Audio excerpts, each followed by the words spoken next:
Let's get started in a seated position. We're going to extend our arms behind us, fingertips to the ground as we find our position. Now we're going to make sure that our back is straight and our chest is facing the ceiling as we inhale big, exhale.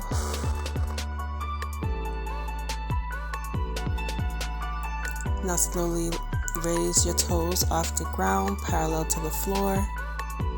Holding this position, squeezing in our inner thighs as we reach our arms up parallel to our legs and hold this position.